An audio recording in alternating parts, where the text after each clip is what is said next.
The billionaire CEO was on his way to the biggest deal of his life, until he found a crying toddler in his first-class seat, holding a letter with his name on it.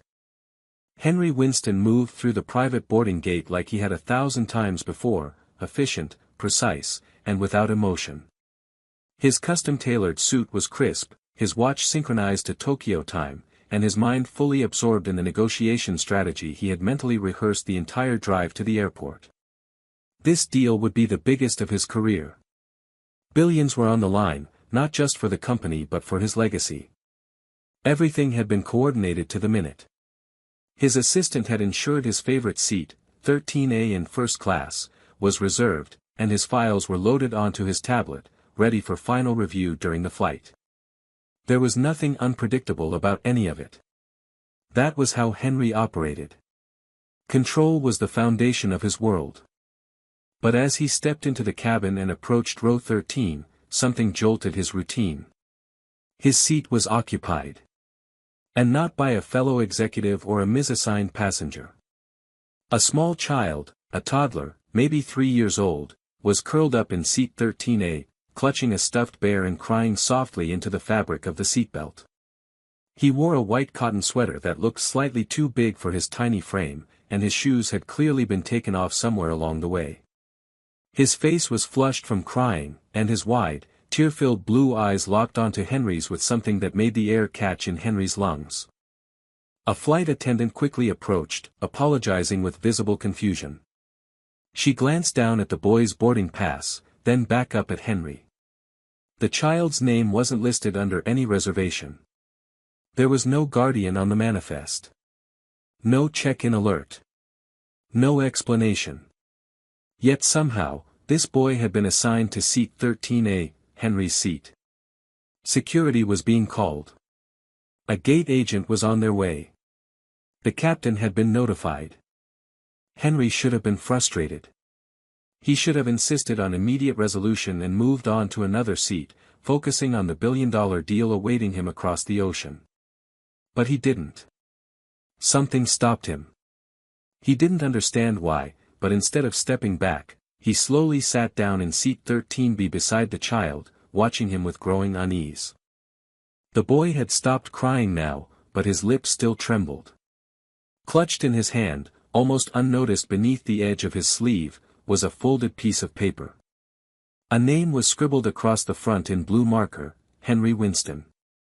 Henry's chest tightened as he reached out and gently took the letter, unfolding it with growing dread. The handwriting inside was uneven but familiar. He hadn't seen it in years, but he knew it instantly. Eliza. The letter was short, almost rushed, written with a shaking hand. If you're reading this, it means I couldn't go on. I'm sorry. His name is Thomas. He's yours. I had nothing left to give him, but you still have everything. Please don't leave him. For a moment, Henry couldn't process the words. They didn't make sense. Eliza. The woman he had once loved but left behind when ambition took priority. They hadn't spoken in years. She had vanished from his life so completely that sometimes he wondered if she had ever really been in it at all. And now she was reaching out, not for herself, but for a child. His child. He looked back at the boy. Thomas. The resemblance was impossible to ignore now. The shape of his jaw. The curve of his eyebrows. Those bright blue eyes, Henry's mother used to say they were like glass marbles. He had the same. He felt the plane around him fade into the background, the murmurs of confused passengers, the rushed steps of crew members, the mechanical chime of the boarding door. All of it dissolved into a single, undeniable moment. A child had been placed in his seat, with his name on a letter, and no one else in the world coming for him. The flight was grounded. Security needed answers. But Henry wasn't thinking about Tokyo anymore. He was thinking about Eliza, about the choices he'd made, and the boy now resting quietly against the seat with tear stains on his cheeks. This wasn't a mistake. It was a message. A call. A second chance. And for the first time in years, Henry Winston didn't know what happened next. All he knew was that he wasn't getting on that flight. The terminal was quieter than usual once the flight to Tokyo officially closed its doors without him. Henry sat in a glass-walled observation area overlooking the runway, his suit jacket draped over the armrest of a chair that suddenly felt far too stiff. Thomas was asleep beside him, curled up in a fleece blanket one of the attendants had brought earlier, his head resting gently on Henry's lap. Every now and then, his small hand would twitch, fingers grasping for something even in sleep. Henry didn't move. He didn't scroll through his phone. He didn't check emails. All he could do was sit there, unmoving, as the weight of the letter burned in his pocket. The gate agents had done their job. They notified the airline security, called in social services, and double-checked the manifest for any trace of guardianship. Nothing turned up. The name, Eliza Morgan, had triggered a match in the system. She had purchased a ticket under her own name weeks earlier, but never boarded. No luggage. No contact. No one waiting on the other end. She had quite literally disappeared, leaving only the boy, the letter, and a signature that Henry hadn't seen in nearly 4 years. The social worker who arrived didn't recognize him at first. He introduced himself politely, clipboard in hand, prepared to follow procedure. But once he heard Henry's name, something shifted. Everyone knew who Henry Winston was. CEO. Public figure. Fortune covers. Forbes lists. The idea that this child, sitting with tear-dried cheeks and unmatched socks, could be his was not something the system was equipped to handle with quiet efficiency. Henry didn't care about protocol. All he wanted was to understand how it had come to this. How Eliza, independent, proud, complicated Eliza, could leave her son, their son, in an airplane seat with nothing but a note and a hope. And maybe, Henry realized, it wasn't really hope. Maybe it was desperation. Maybe it was love that had run out of places to go. The social worker explained the next steps. Custodial investigation. Emergency placement. Possible DNA confirmation. Paperwork. Court hearings. Henry nodded, understanding the process but already knowing the outcome. He didn't need a test. He could feel it in his bones, in the curve of the boy's cheek, in the instinct that had taken root the moment Thomas looked up at him. This wasn't a stranger's child. This was his son. And he wasn't going to let him vanish into a system. When Thomas woke up, he didn't cry. He simply sat up slowly, blinking at the bright lights above them, and looked at Henry with a strange sort of stillness. There was no fear in his expression. Just exhaustion and confusion, the kind only children who have lived through too much too soon can carry in their eyes. "Are we going home?" he asked, voice barely louder than a whisper. Henry didn't answer right away. The word home struck something deep in him, something he hadn't felt in years. Home wasn't the penthouse with glass walls and a view of the skyline. It wasn't boardrooms or chauffeurs or curated dinners with investors. Home was wherever Thomas felt safe. And if Henry had any chance of becoming that place, he'd take it. "We're going somewhere safe," he said carefully. "Somewhere just for us." He took Thomas's hand, small, warm, still sticky from the juice box he'd been given earlier, and led him out of the terminal. His driver looked startled when he saw them, but didn't ask questions. Henry gave him a new address, one he hadn't said out loud in years. His mother's old house. It was nestled in a quiet neighborhood an hour outside the city, a place he had visited every summer as a boy before life pulled him into the current of ambition. The house had sat empty since she passed, its windows shuttered and garden overgrown. But it was still standing, still full of echoes, and still waiting. That night, Henry laid Thomas down on the old guestroom bed and sat beside him until his breathing steadied into sleep. He didn't open his laptop. He didn't call Tokyo. He just sat there, watching the boy who had arrived in his life like a storm, quiet on the surface, but deep enough to reshape everything. Outside the window, the wind stirred through the tall grass. Inside, Henry Winston, for the first time in his life, did not feel like a man chasing success. He felt like a man trying to become someone worth coming home to. The days that followed moved with an unfamiliar kind of slowness, as if time itself had paused to make room for something entirely new. Henry woke up early each morning, not to check the markets or prepare for a video conference, but because Thomas was stirring in the next room, murmuring softly in his sleep or padding barefoot across the hardwood floors looking for breakfast. The boy's presence filled the quiet house in a way that unsettled and soothed Henry at once. It had been years since he had lived with anyone else. He was used to silence, to perfect order. But now, every surface was slowly being taken over by scattered toys, stray crumbs, and the warm chaos of a child learning to feel safe. Henry made cereal on the first morning. He poured too much milk, used the wrong kind of spoon, and handed it to Thomas without realizing the bowl was freezing from the fridge. The boy didn't complain. He simply sat at the old wooden table, swinging his legs, and ate quietly, glancing up at Henry now and then as if trying to decide whether he could trust him. Henry sat across from him, still in yesterday's shirt, unsure of what to say or do, except that he couldn't look away. Every movement Thomas made felt surreal. It was like watching a distant memory play out in front of him, familiar, yet painfully new. In the afternoon, Henry took Thomas into town to buy him clothes, something warm, shoes that fit. The boy held his hand without being asked. At the store, the clerk tried to make small talk. "Is this your grandson?" And Henry's response caught even him by surprise. "He's my son." The words felt heavy and strange in his mouth, not because they weren't true, but because he had never said them before. He saw Thomas's face turn slightly toward him at that moment, his eyes widening just a little. The boy didn't speak, but something shifted in the air between them, a thin thread of connection pulling tighter. That evening, after Thomas fell asleep curled up on the couch, Henry walked outside into the cool dusk and sat on the front steps of the house, staring at the overgrown garden. He hadn't been back here in so long. The last time, he had been too busy, too impatient, too distracted by things that now felt embarrassingly hollow.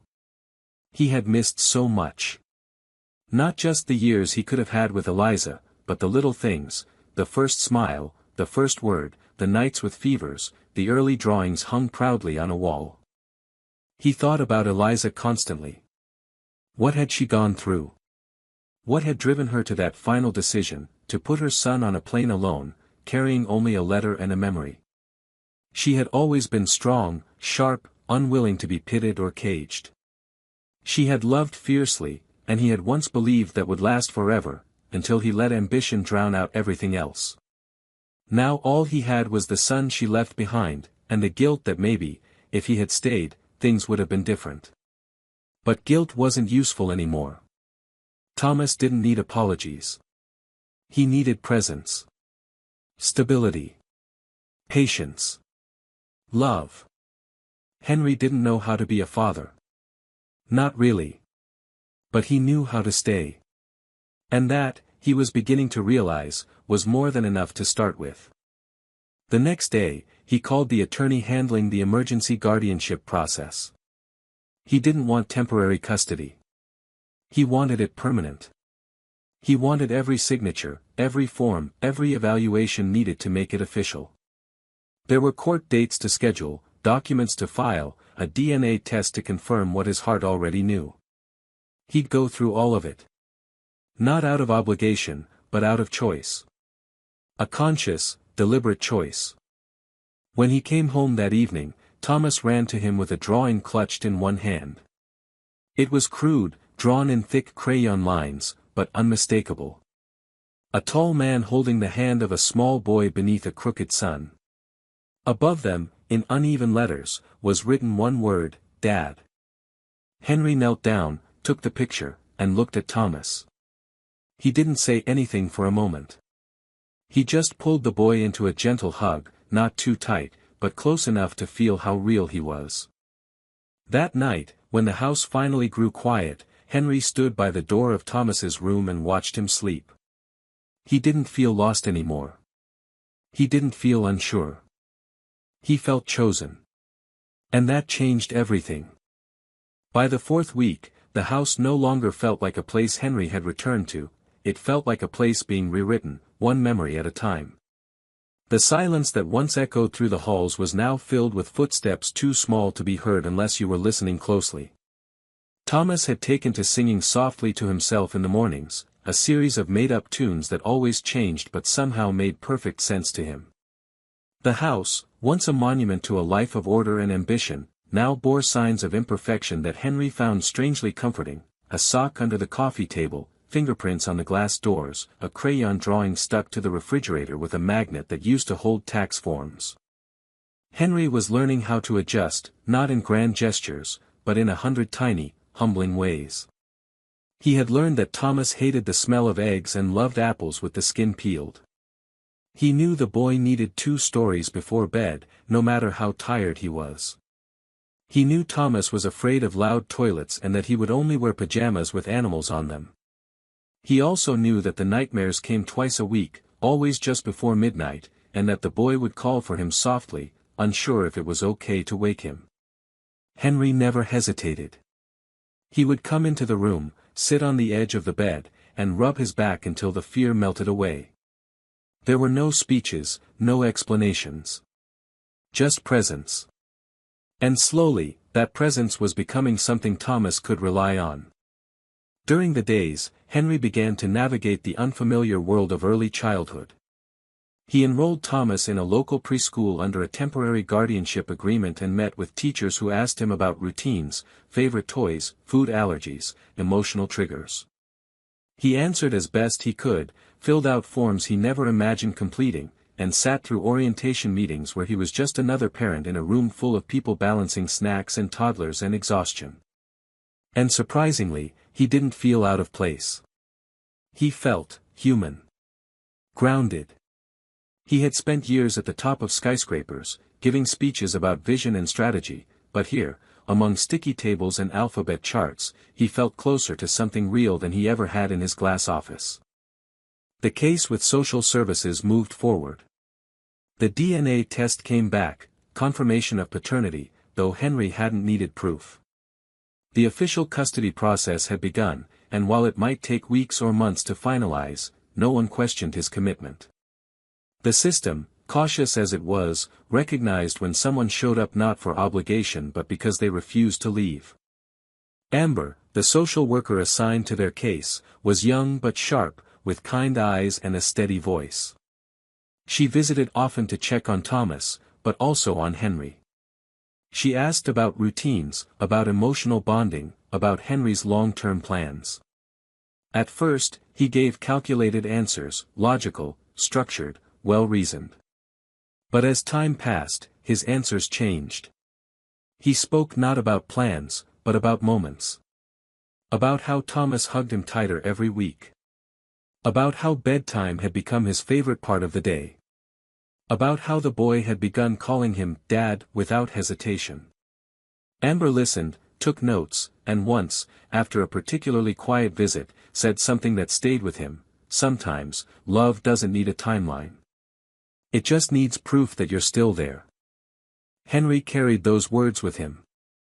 They reminded him that he didn't need to be perfect. He just needed to be consistent.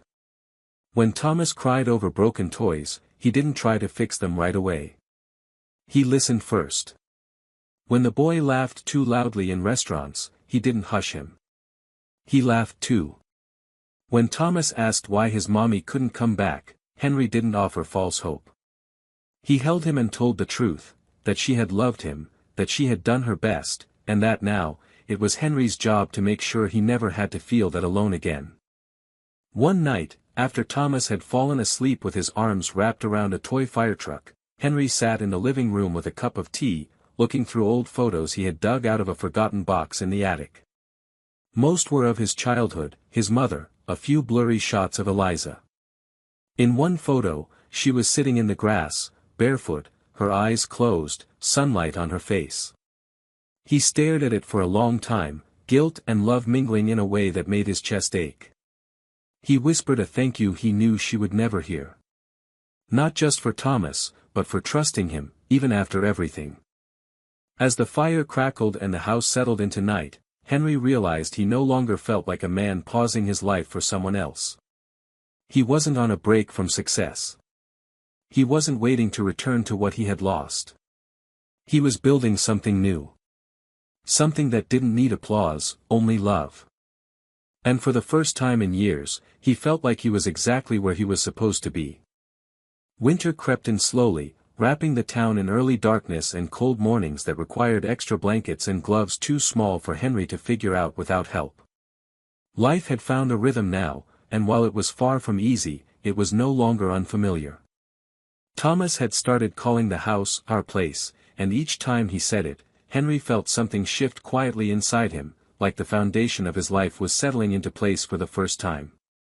The days were filled with school drop-offs, grocery runs, bedtime routines, and small miracles, a laugh after a tantrum, a picture drawn with "Dad" written at the top, the soft weight of a child falling asleep against his chest during a movie he hadn't planned to watch. One gray morning, while Henry was helping Thomas zip up his jacket, the doorbell rang. It was unexpected. Very few people knew where they lived now, and Henry had intentionally kept it that way. When he opened the door, he was met with a woman in a long black coat, her expression professional but unreadable. She introduced herself as Rachel Myers, a lawyer representing a man named Curtis, Eliza's former partner, someone Henry had never met but had heard about in vague, uncomfortable tones. Rachel handed Henry an envelope containing legal documents. Curtis was filing a petition. He wanted joint custody of Thomas, claiming he had played a parental role in the boy's early life and had the right to continue doing so. Henry's entire body went still. He thanked her without emotion, closed the door, and locked it behind him, as if that simple gesture could keep the outside world from coming in. He read the documents slowly, twice, then a third time. The words felt sharp and clinical, filled with accusations that boiled down to one thing: doubt. Curtis claimed Henry had no real connection to Thomas, that he had shown up late, that his motivation was rooted in guilt, not love. The petition painted a version of the story Henry didn't recognize, one where he was a stranger to his son, where the bond they had built was nothing more than a temporary solution to a tragic inconvenience. Henry didn't tell Thomas. He didn't know how. The boy was still too young to understand the machinery of the legal system, too young to grasp the idea that someone might try to take him away. But Henry understood. He knew the courts would ask questions. They would examine his life, his decisions, his past. They would look for weakness, for gaps in consistency, for signs that he wasn't ready, that he wasn't enough. The next few days felt heavier. Thomas noticed the tension even if he didn't understand it. He started waking up more at night, asking if Henry would still be there in the morning. He drew pictures with darker colors. His questions became more pointed: why don't I have a mom anymore? Why do other kids have two houses? Henry answered as honestly as he could without unraveling. He told Thomas that not all families looked the same, but that didn't make them any less real. He told him that love was not about matching stories, it was about showing up every day, no matter what. Henry called Amber, the social worker, and they met in the dining room while Thomas was at school. She listened as he explained everything, her brow furrowed, her hands calm around a mug of tea. When he finished, she sighed and said, "Custody battles like this aren't uncommon, but they're always hard. You've done everything right so far, but the courts won't just look at that. They'll look at the past. They'll ask why you weren't there before." Henry nodded. "Because I didn't know. And now that I do, I'm not leaving." Amber didn't smile, but her eyes softened. "Then keep showing them that. Not just the court, Thomas too." With her guidance, Henry gathered everything. Photos. School records. Letters from teachers. Notes from Thomas. Even the drawing that still hung on the refrigerator. He submitted character references. He met with child psychologists. He told his story without embellishment, just truth. The hearing was scheduled for mid-December. As the date approached, Henry found himself slowing down in the evenings. He would sit longer with Thomas after bedtime stories, run his fingers through the boy's hair, and memorize the shape of his breathing. He stopped checking his email entirely. The only schedule he followed was the one that revolved around school lunches and morning hugs. One night, while they sat on the couch watching a holiday cartoon, Thomas looked up and said, "If they make me go away, can I come back anyway?" Henry's heart cracked clean down the middle. He took the boy into his arms, held him tight, and whispered, "No one is taking you away. Not while I'm here." And he meant it. Every word. Because love, Henry had come to learn, was not always enough to stop pain. But it was enough to stand in front of it, hold the line, and refuse to let it win. The courthouse was gray and quiet on the morning of the hearing. Snow had started falling just before dawn, blanketing the streets in a thin, untouched layer that seemed to slow everything down. Henry arrived early, dressed in a dark suit that felt heavier than it used to, not because of the fabric, but because of the weight of everything it represented now. He wasn't here as a CEO or a public figure. He was here as a father, one who had spent every day for the last 2 months building something out of nothing, learning how to love a child who had been a stranger to him, and trying to become someone that child could count on without question. Amber met him at the entrance. She had a folder tucked under one arm and a tired but reassuring look in her eyes.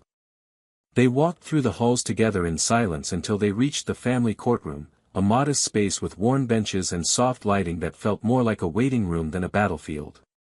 On the far side of the room sat Curtis, the man who had filed the petition.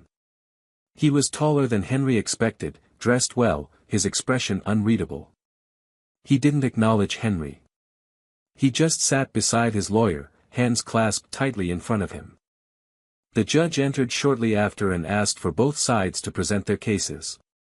Curtis's lawyer went first, reading from a prepared statement filled with vague but pointed claims. He painted Curtis as a long-time emotional presence in Thomas's life, someone who had stepped in when no one else did. He spoke of Eliza with respect, but also as someone overwhelmed by her circumstances. He implied that Henry had stepped in only when things became convenient and that his relationship with Thomas, though well-meaning, lacked foundation. Henry listened without interrupting. He didn't flinch when the lawyer described him as emotionally unavailable, or when he questioned the sincerity of Henry's motives. He had prepared for this. He had expected it. And when it was his turn to speak, he didn't read from a statement. He stood, looked directly at the judge, and spoke from the place where all of this had begun. He told the truth. He told them how he hadn't known Thomas existed until the moment he saw him on that plane. How the boy had been left with nothing but a note and his name. How he had taken him home not out of guilt or responsibility, but out of something deeper, something he didn't have words for then but understood now, instinct, connection, the overwhelming feeling that this child belonged to him, not because of blood, but because of the bond that had formed in the weeks since. He talked about bedtime routines and scraped knees, about early mornings filled with cereal and coloring books, about the way Thomas had started calling him Dad without ever being asked to. He didn't cry, though his voice caught once, when he said, "This isn't something I'm doing for Thomas. This is something we're building together. Every single day. He's not my obligation. He's my son." After his testimony, Amber presented her report. She spoke of Thomas's progress, of the emotional stability he had gained, of the strength of the relationship she had observed between them. She referenced the letters from Thomas's teachers, the consistent involvement in his life, and the way Henry had chosen to change the course of his entire world just to stay close to one little boy. The psychologist echoed her report, noting that removing Thomas from Henry's care at this stage would likely cause more harm than any possible benefit. The judge asked a few final questions, then called a short recess. Henry stepped outside into the hallway, leaning against the wall near a vending machine that flickered weakly in the corner. He felt empty, not from fatigue, but from the emotional cost of having to prove something he already knew in his bones. He wanted to be back home. He wanted to pick up Thomas from school and take him to the park and read him the same story 3 times in a row just because he asked. He didn't want to fight anymore. He just wanted to live. When the court reconvened, the judge returned with her ruling. Her tone was measured, but her words were clear. Curtis's petition was denied. Legal custody would remain with Henry, and the court recognized him as the primary guardian with full parental rights. There was no applause. No dramatic moment of celebration. Just quiet stillness and the sound of Henry releasing a breath he didn't know he'd been holding. Later that day, when he picked Thomas up from school, the boy ran toward him with the same unfiltered joy he always had. Henry knelt, caught him mid-run, and held him close, letting the cold air sting his eyes for a moment longer than necessary. He didn't explain what had happened in court. He didn't need to. He simply said, "Let's go home."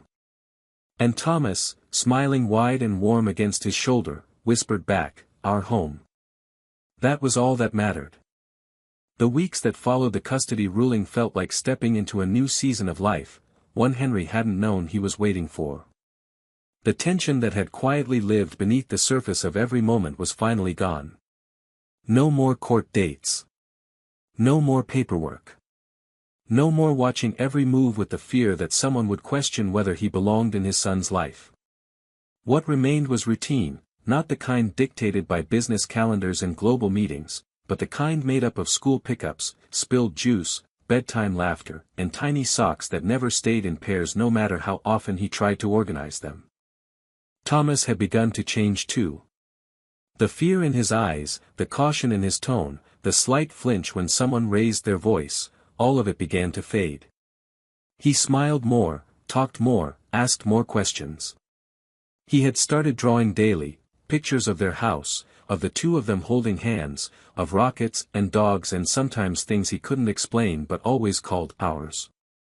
Henry kept every one, taping them to the walls, the fridge, even the mirror in the hallway, until their home felt less like a restored memory and more like a living scrapbook of a boy reclaiming his childhood. Amber visited one last time for a final check-in. She walked through the house slowly, noting how Thomas clung to Henry's leg in a playful way, how naturally he moved through the space, how he pointed to his own room as "my spot" with a pride that was impossible to fake. She sat down with Henry in the kitchen after Thomas had gone outside to chase leaves in the wind and told him simply, "You did it." Not because the court said so, but because he did. He trusts you. And that's all the proof that ever mattered. Henry didn't know what to say. He wasn't used to praise that felt so personal. But Amber wasn't the type to linger. She left him with a signed document and a smile that didn't need words. That night, Henry made spaghetti from scratch for the first time. It was messy, wildly uneven, and Thomas declared it, kinda weird but still yummy. They ate sitting on the floor of the living room because the table was covered in Lego creations they had both agreed were too important to move. After dinner, they built a blanket fort. It wasn't very sturdy, and Henry bumped his head twice, but they read books inside it until Thomas fell asleep against his chest, breathing softly, fingers still tangled in the edge of Henry's shirt like a child who finally knew he was safe. In the quiet of that moment, Henry looked around at the chaos of pillows, books, and mismatched blankets, and realized he no longer missed the skyline view from his penthouse. He no longer felt the urge to check stock reports or performance projections. He didn't crave the approval of investors or the thrill of closing another impossible deal. He had traded all of that for something far simpler and infinitely more profound, a life made up of presence, of shared moments, of unconditional love offered without expectation. He thought of Eliza more gently now. Not with guilt, but with gratitude. She had made the hardest decision of her life to ensure that Thomas had a chance. And somewhere deep in his bones, Henry believed she would have been proud of how it turned out. Not because he had done everything right, but because he hadn't run. Because he had stayed. As winter melted into early spring, Henry and Thomas began walking to school instead of driving. They talked about everything and nothing, about frogs and clouds and whether cereal should be cold or hot. On weekends, they worked on the backyard together, planting tiny seedlings that Thomas insisted would grow into trees taller than the house. Henry didn't argue. He let the boy believe in magic because, for the first time in his life, he kind of believed in it too. He was still learning how to be a father. There were mistakes, impatience, moments when he questioned himself. But there was no more doubt about whether he belonged in this life. He did. And every day, Thomas showed him that being a parent wasn't about doing it all perfectly. It was about being the one who stays, who listens, who shows up again and again. And Henry, a man who had once built towers out of steel and glass, was now building something even stronger, one bedtime story, one school project, one whispered, "I love you," at a time. Spring arrived quietly, with rain that soaked the streets and small bursts of green pushing up through the earth like promises. The world outside was waking up again, but inside Henry's home, it felt like something had already bloomed. There was a calmness in the way the mornings began now, a rhythm to the life they'd created that no longer felt temporary or fragile. It was real. Thomas had stopped asking questions like, "Will I stay here?" or "Are you leaving?" Instead, he talked about summer plans and whether they could build a treehouse, if maybe they could get a dog, and if Henry would come to his school talent show even if he didn't win anything. Henry said yes to all of it. They no longer needed the nightlight. Thomas no longer needed the lullabies whispered at midnight to fall back asleep. But sometimes, Henry still sat beside his bed, not because the boy needed it, but because he did. He had once feared he wouldn't know how to love someone unconditionally, that the years he had spent living for ambition had made him too hard, too distant, too unfit for something as soft and pure as fatherhood. But now, as he watched Thomas grow, taller, more confident, filled with opinions and imagination, he understood that love had reshaped him entirely. It had reached places no success ever could. One Saturday afternoon, Henry received a letter in the mail, one that caught him off guard. It was handwritten, postmarked from a small town he didn't recognize. Inside was a note from Eliza's sister, someone he had never met. The letter wasn't long. It simply said, "I don't know what happened between you and Eliza. She never talked much about the past.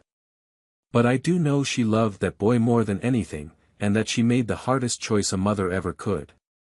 I think she'd want you to know that she hoped you'd find each other. Thank you for not turning away." Henry sat with that letter for a long time. He hadn't realized how much he needed that small piece of grace, from someone who had known Eliza when he hadn't. It didn't change what had happened, and it didn't ease the ache that sometimes still settled in his chest when he thought of her. But it gave him something else, closure, or at least a kind of peace. Later that day, Thomas found him sitting alone in the kitchen, the letter folded on the table. The boy climbed into his lap and, without asking what was wrong, wrapped his arms around Henry's neck. They stayed like that for a while. No questions, no explanations. Just a father and a son, holding each other in the quiet certainty that they had found exactly where they belonged. That evening, Henry cooked dinner, nothing fancy, just grilled cheese and tomato soup, Thomas's favorite. They ate on the porch, watching the rain taper off into a light drizzle. Thomas asked if they could go somewhere together in the summer, maybe a beach or a mountain or even just a cabin in the woods. He didn't care where, as long as it was with Henry. And Henry promised they would, that they'd go anywhere he wanted. It wasn't about the destination. It was about the time. Before bed, Thomas handed Henry a new drawing. This one had more detail than usual, trees, a swing, a little red house with a sun above it. Two figures stood in front, one tall, one small. Both smiling. Above them, in blocky crayon letters, were the words, "Our beginning." Henry hung it next to the others. He no longer thought about the life he used to live, not with longing, not even with regret. That life had ended the moment he saw a crying child in seat 13A, holding a letter with his name on it. Everything that came after that wasn't a detour. It was the real path, the one he hadn't known existed. Now, he didn't wake up chasing deadlines. He woke up to little feet on the stairs, to sleepy voices asking for pancakes, to a life that was quieter, smaller, but infinitely more full. He had once believed that his legacy would be the buildings he left behind, the empire he built from nothing. But as he stood in Thomas's doorway that night, watching the boy drift to sleep with peace on his face and crayons still scattered across the bed, he realized that this was the only legacy that mattered. And in the deepest part of him, Henry knew he hadn't just saved Thomas. Thomas had saved him too. What makes the ending of this story so powerful is how quietly it speaks. It doesn't need a grand twist or a dramatic climax, because the real transformation happens slowly, through presence, patience, and love. Henry's journey from detached executive to devoted father is not only believable, it's deeply moving. It shows that healing doesn't come from fixing the past, but from choosing to show up fully in the present. The most touching part, for me, is how the story honors both the child's innocence and the adult's capacity for change. Thomas isn't just a symbol of redemption, he's a whole person who teaches Henry how to be human again. And Henry, despite his flaws and late start, earns something money could never buy: trust, connection, and the right to be called Dad. It's a reminder that the most meaningful legacies aren't built in boardrooms or measured in billions. They're built in bedtime stories, kitchen table drawings, and the quiet promise to never walk away.